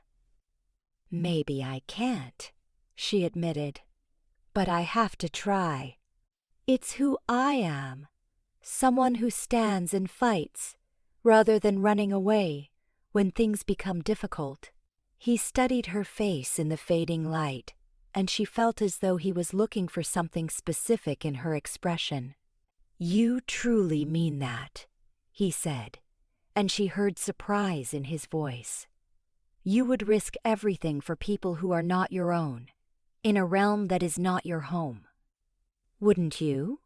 she asked, turning the question back on him. "If you saw injustice or suffering in a foreign land, would you simply walk away because it wasn't your responsibility?" "I am a king," he replied, but his tone lacked conviction. "My responsibilities are to my own people first and foremost." "And yet you allowed me to remain here when you could have sent me away," she pointed out. "Why was that, if not because some part of you recognized that doing the right thing sometimes means looking beyond the boundaries of duty?" He was quiet for a long moment, his gaze fixed on something beyond the window. When he spoke again, his voice was so soft she had to strain to hear it. "Perhaps because I have been a king for so long that I had forgotten what it meant to be simply a man with choices to make." The admission was so unexpected that she found herself at a loss for words. This was the first time he had shown her anything approaching genuine vulnerability, and she was acutely aware of how carefully she would need to respond. One wrong word could shatter the fragile trust that seemed to be building between them. We all have choices, she said gently. The crown you wear doesn't change that. It just makes the consequences of those choices more far-reaching. Does it? He turned to face her fully, and in the twilight she could see the exhaustion that he usually kept hidden behind his mask of regal composure. Sometimes I feel as though I have been trapped in a role for so long that I no longer remember who I was before I became what others needed me to be. The pain in his voice made her chest tighten with sympathetic ache. She had seen that same lost expression in the eyes of soldiers who had fought too many battles, who had been shaped by violence and duty until they could no longer imagine a life defined by gentler things. Maybe that's why you let me stay, she suggested carefully. Because I'm not from your world, I see you differently than your courtiers do. To me, you're not just a king, you're a person. A person, he repeated, as if testing the concept. When was the last time someone looked at me and saw simply that? I'm looking at you that way right now, she said, and immediately felt heat rise in her cheeks at the intimacy of the admission. Something shifted in his expression, and suddenly the air between them seemed charged with an energy that had nothing to do with magic and everything to do with the attraction that had been building between them since her arrival. He stepped closer, close enough that she could see the flecks of silver in his violet eyes and feel the warmth radiating from his skin. Elara, he said, her name a whisper on his lips that sent shivers down her spine. She knew that she should step back, should maintain the careful distance that court protocol demanded, but something in his expression held her frozen in place, her heart hammering against her ribs as he raised his hand to gently touch her cheek. You are dangerous, he murmured, his thumb tracing the line of her cheekbone with feather-light pressure. More dangerous than any shadow-touched creature, because you make me want things I cannot have. Cannot, or will not? She asked, her voice barely above a whisper. For a moment she thought he might kiss her, his face leaning closer until she could feel his breath warm against her lips. But then some internal war seemed to resolve itself, and he stepped back with an expression that was once again carefully controlled. I should go, he said, though he made no immediate move toward the door. The court will gossip if I remain here too long, and you have already attracted enough attention for one day. Let them gossip, she said, surprising herself with her boldness. I'm tired of living my life according to what other people think. Spoken like someone who has never had to bear the weight of a crown, he replied, but his tone was gentle rather than mocking. When you are responsible for the welfare of an entire realm, personal desires become a luxury you cannot afford. And what if your personal desires and your duty to your realm are not mutually exclusive? She asked. What if allowing yourself to be happy might actually make you a better king? He smiled at that, and for a moment she glimpsed the man he might have been if he had been born to a different fate. You have a gift for asking the questions I prefer not to examine too closely. Maybe that's exactly why you need to examine them, she suggested. Before he could respond, a commotion in the corridor outside drew their attention. Voices raised in alarm, the sound of running feet, and beneath it all, a low rumbling that seemed to shake the very foundations of the palace. Kaelin's expression hardened instantly, the momentary vulnerability disappearing behind the mask of royal authority. Stay here, he commanded, already moving toward the door. Whatever is happening, you will be safer in your chambers. But Elara was already reaching for her weapons, her warrior instincts overriding any inclination to obey. Like hell I will. If the palace is under attack, you'll need every blade you can get. He paused in the doorway, clearly torn between the desire to protect her and the knowledge that her skills might be needed. The rumbling grew louder, accompanied now by shouts and the clash of steel on steel. "Very well," he said finally. "But stay close to me. If we are facing another shadow-touched incursion, they will be drawn to you because of your actions today." They rushed through the corridors together, their footsteps echoing off the crystal walls as they made their way toward the source of the disturbance. Servants and courtiers pressed themselves against the walls as they passed, their faces pale with fear and their eyes wide with barely contained panic. The great hall was in chaos when they arrived, its soaring ceiling filled with the sound of battle. But these were not shadow-touched creatures that had breached the palace defenses. These were Fey warriors in unfamiliar armor, their movements coordinated and their weapons glowing with hostile enchantments. "Unseelie," Kalen breathed, his hand moving to his sword hilt. "But how did they penetrate our wards?" Elara didn't waste time pondering the question. She could see that the palace guards were being overwhelmed by the attackers' superior numbers and coordination. Without hesitation, she drew her blade and threw herself into the fray, her enchanted steel meeting an Unseelie warrior's curved sword in a shower of sparks. The enemy was skilled, but she had been fighting for her life since she was old enough to hold a weapon. She flowed around his attacks like water, her blade finding the gaps in his armor with the precision of long practice. Within moments he was down, dark blood pooling beneath his body as she turned to face the next threat. But even as she fought, part of her mind was analyzing the tactical situation. This was not a random raid or a crime of opportunity. It was a carefully planned assault designed to achieve a specific objective. The attackers were moving with purpose, driving towards something deeper in the palace rather than simply causing destruction. "The vault," Kalen said, appearing at her side as she dispatched another opponent.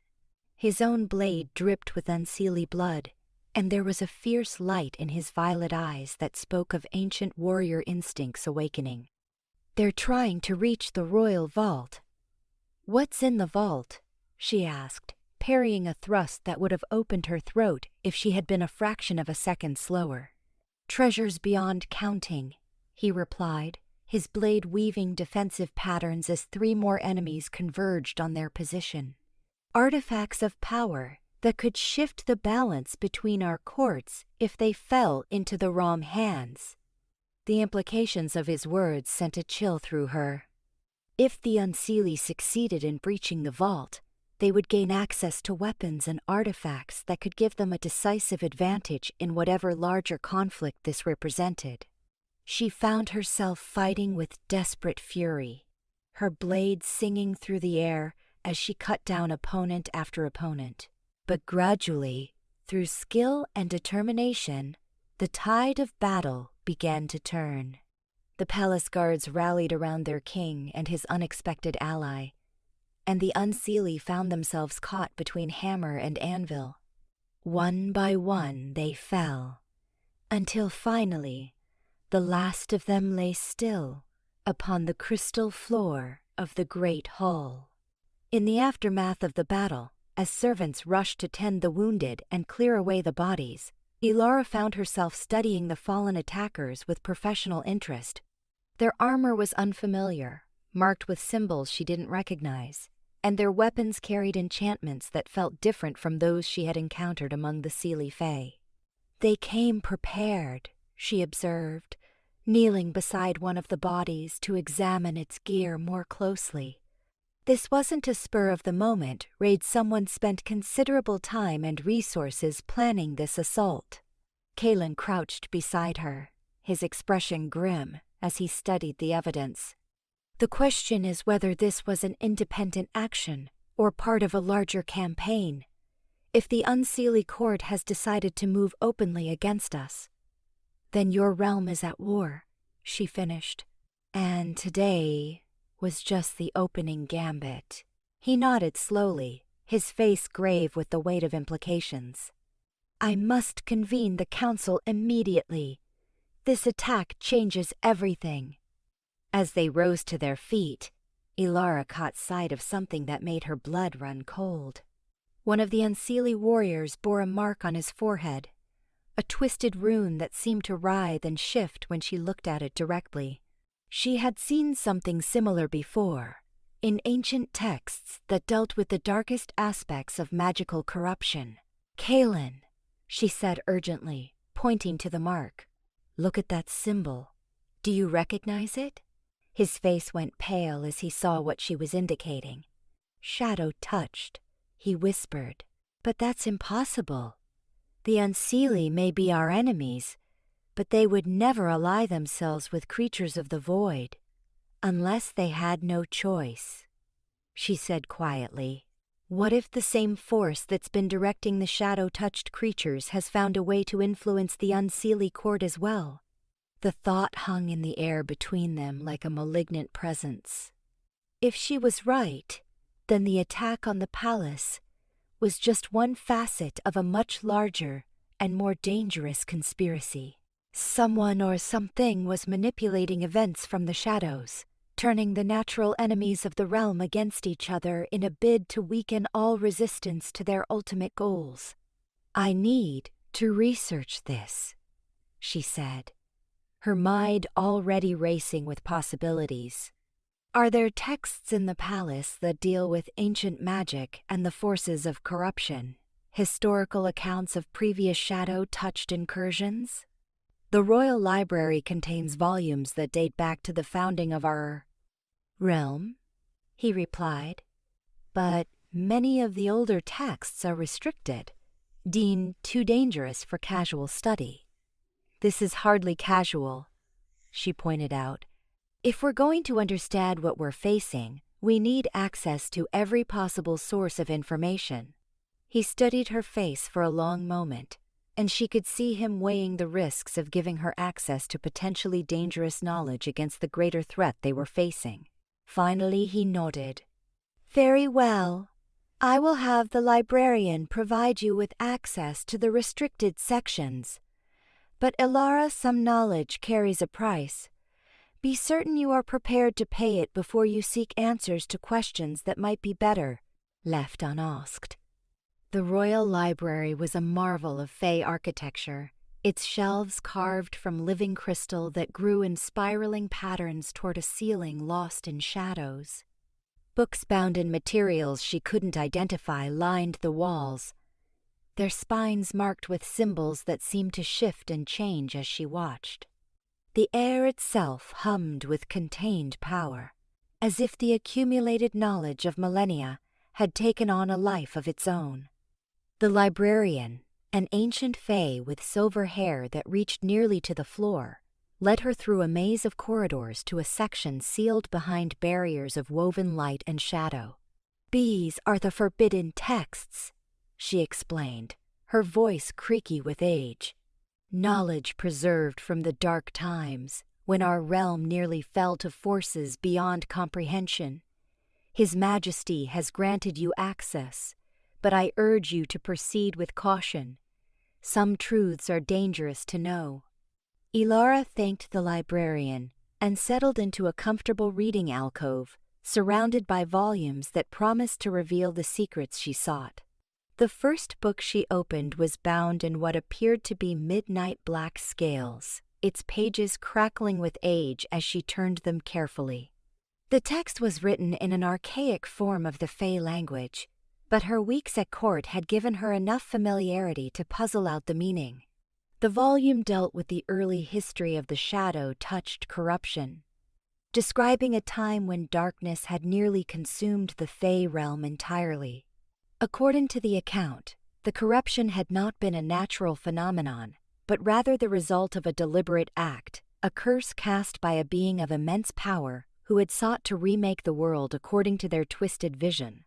As she read deeper into the text, a pattern began to emerge. The corruption had always followed the same basic progression. First, it would target the most powerful individuals in the realm, seeking to turn them into unwilling servants. Then it would spread through their followers and allies, creating an ever-widening circle of influence. Finally, when enough key figures had been compromised, it would move openly, launching coordinated attacks designed to shatter the remaining resistance. The description matched too closely with recent events for comfort. The shadow-touched creatures had been growing bolder, targeting specific individuals rather than acting randomly. The attack on the hunting party could have been an attempt to eliminate Kalen or test his defenses. And now the Unseelie had struck directly at the heart of the Seelie realm, their warriors bearing marks that suggested they too had been touched by the ancient corruption. She was so absorbed in her research that she didn't notice the passage of time until the library's crystal walls began to dim with the approaching evening. Her eyes burned from hours of reading archaic texts, and her neck ached from hunching over the heavy volumes, but she had made a discovery that sent ice through her veins. In a tome bound with silver wire and sealed with protective wards, she found an account of the curse's origins that made her blood run cold. The corruption had not been the work of some ancient evil from beyond the realm. It had been created by one of the Fae themselves, a king who had sought to make himself immortal by binding his life force to the very essence of the realm itself. The ritual had succeeded in granting him the immortality he craved, but at a terrible cost. The binding had corrupted both him and the land, transforming him into something that was neither living nor dead, neither Fae nor void touched. He had become a parasite feeding on the life force of his realm, growing stronger as everything around him withered and died. According to the text, he had eventually been defeated by an alliance of Seelie and Unseelie forces working together, but his death had not ended the curse. The corruption remained bound to the realm itself, dormant but not destroyed, waiting for the right conditions to reawaken and spread once more. The final passages of the account dealt with the signs that would herald the curse's return.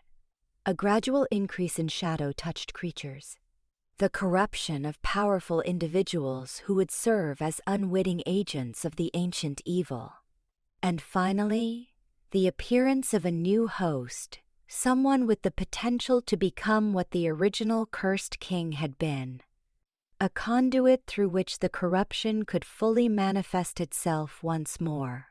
Elara set the book aside with trembling hands, her mind racing as she considered the implications of what she had learned. If the account was accurate, then someone in the current generation possessed the potential to become host to the ancient curse. Someone with sufficient power and the right combination of magical abilities to serve as a vessel for the corruption's rebirth. The most obvious candidate was Kalen himself. As the Seelie King, he possessed both the magical power and the position necessary to serve as a focal point for the curse's influence. If he were to be corrupted, it would give the ancient evil access to the entire Seelie realm and all the power structures that supported it.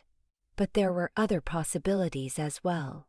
Any of the powerful courtiers could potentially serve as a host, or perhaps someone from the Seelie Court who had already shown signs of corruption. The key was identifying who was most vulnerable and what conditions would trigger the curse's full manifestation. She reached for another volume, this one dealing with protective measures and counterspells that had been developed during the original crisis. But as she opened the cover, a sheet of parchment fell out, apparently a more recent addition to the ancient text. The handwriting was elegant but hurried, as if the author had been working under considerable pressure. The note was dated only 3 months earlier, and it was signed with initials she didn't recognize. But its contents made her heart race with a mixture of fear and excitement. Someone else had been researching the curse's return, and they had made discoveries that went far beyond what she had found in the historical accounts. According to the note, the curse was indeed stirring to life once more, but its influence was not random. It was actively seeking out individuals with specific magical signatures, testing them to determine their suitability as potential hosts. The shadow-touched attacks were not just expressions of mindless corruption. They were reconnaissance missions, gathering information about the magical defenses and capabilities of key figures in both courts.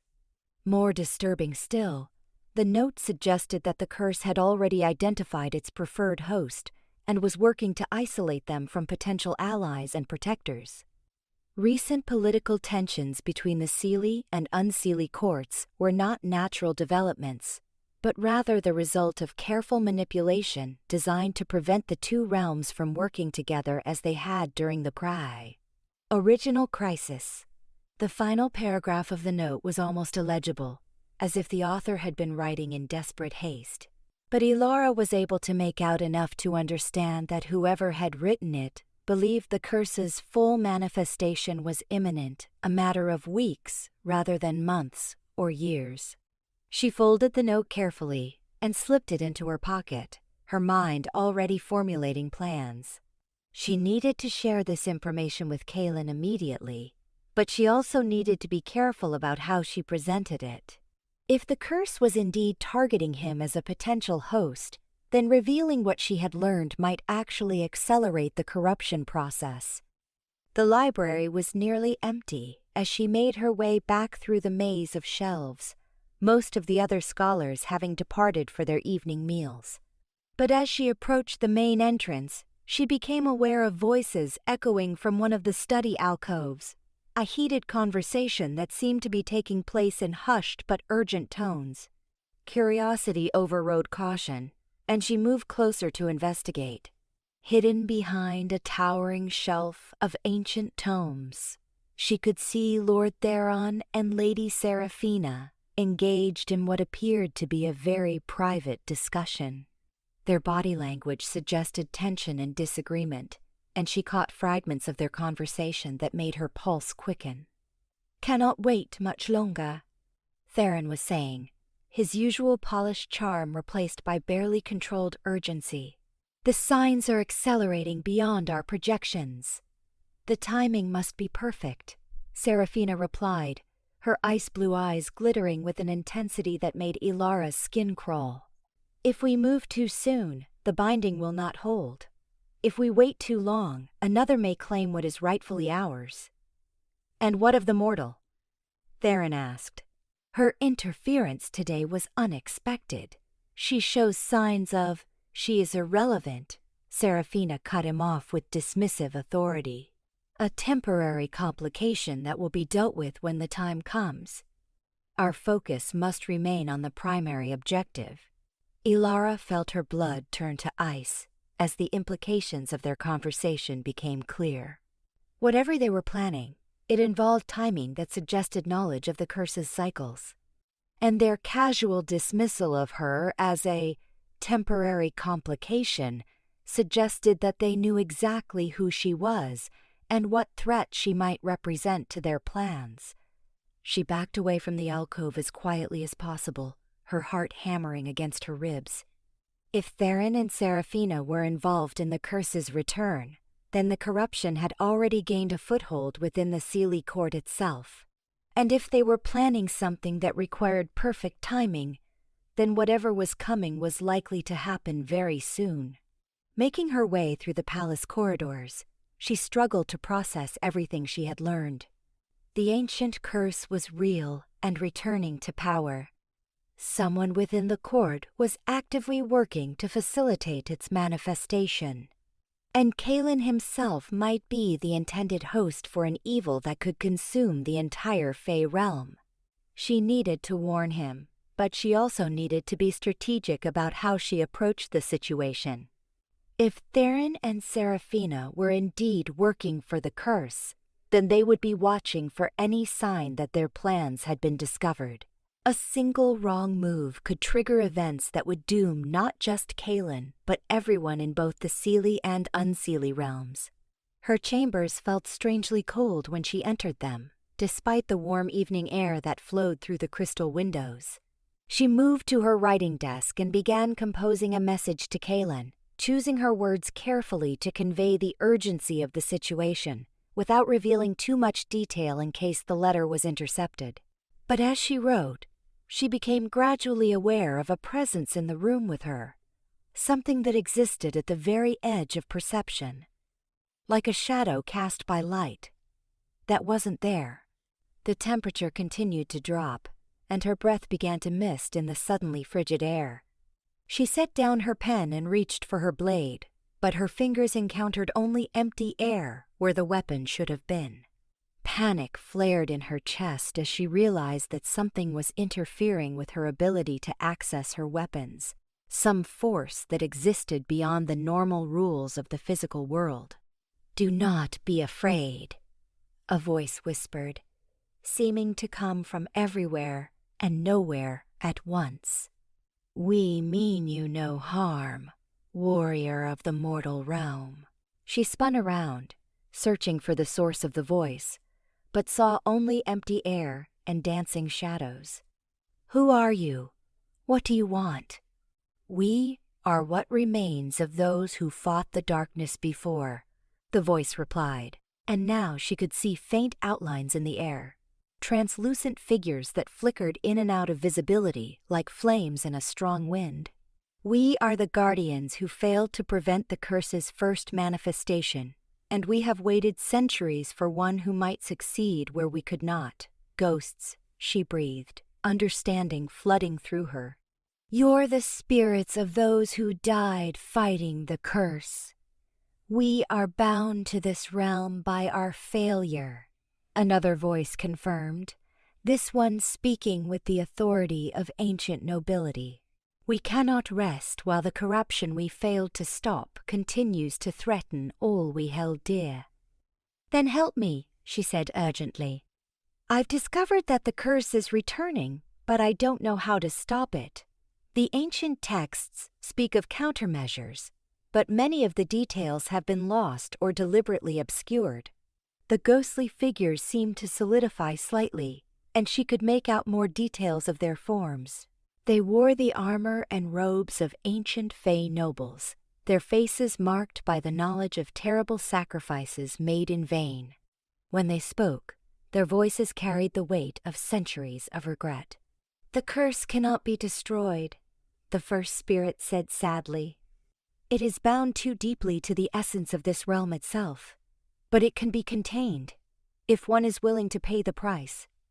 "What price?" she asked, though she suspected she wouldn't like the answer. "The binding requires a willing sacrifice," the second spirit explained. "Someone must take the curse into themselves and then surrender their life to prevent its spread. It is why our generation failed. None among us possessed both the strength to contain the corruption and the courage to make the ultimate sacrifice." The implications of their words hit her like a physical blow. If the spirits were correct, then stopping the curse would require someone to die, and not just any death, but a willing acceptance of corruption, followed by self-destruction to prevent its spread. "There must be another way," she said desperately. "Some method that doesn't require such a sacrifice." "Perhaps," the first spirit allowed. "But if there is, we never discovered it. And time grows short, warrior. The one chosen as host grows closer to full corruption with each passing day. Soon, the process will become irreversible." "Who?" she asked urgently. "Who is the intended host?" But even as she asked the question, she realized she already knew the answer. All the signs pointed to one conclusion. One target that would give the curse maximum influence over the Fey realm. The spirit's silence only confirmed what her research had already suggested. "Kaelin," she whispered, the name like a knife in her heart. "The burden of kingship makes him uniquely vulnerable," the second spirit confirmed. "His connection to the realm itself, his responsibility for all who dwell within it, these bonds can be twisted and used against him. Already, the corruption works to isolate him, to make him doubt his own judgment and the loyalty of those around him. She thought of the way he had spoken to her earlier, the exhaustion and paranoia she had seen in his eyes. If the spirits were correct, then those were not natural responses to the pressures of leadership, but rather signs that the curse was already beginning to take hold. "How long do we have?" she asked. "Days," the first spirit replied grimly. "Perhaps a week at most. When the next new moon rises, the conditions will be perfect for the final binding. If the corruption is not contained by then, it will become too powerful to stop." The timeline was impossibly short, but she refused to give in to despair. She had faced seemingly hopeless situations before and found ways to survive through determination and creative thinking. This might be the greatest challenge she had ever faced, but she wouldn't surrender without a fight. "Tell me everything you know about the containment ritual," she demanded. "Every detail, every requirement, every possible variation. If I'm going to stop this, I need to understand exactly what I'm dealing with." The spirits exchanged glances that somehow conveyed volumes of meaning despite their translucent forms. "Very well," the second spirit said finally. "But understand that the knowledge we share comes with a price of its own. Once you know how to perform the containment, you will be bound to see it through to its conclusion, regardless of the personal cost." "I understand," she said without hesitation. "Tell me." For the next several hours, the spirits shared their knowledge with her in painstaking detail. They described the ritual components, the precise timing required, the safeguards that had to be maintained throughout the process. But most importantly, they explained the mechanism by which the curse propagated and how that knowledge could be used to interrupt its spread. The curse fed on emotional bonds, using love and loyalty as pathways to spread its influence. The stronger the connection between individuals, the more easily the corruption could travel from one to another. This was why it had chosen Kalen as its primary host. His bonds to his people and his realm made him an ideal conduit for spreading the curse throughout the entire Fae population. But those same bonds could be turned against the curse if someone was willing to make the necessary sacrifice.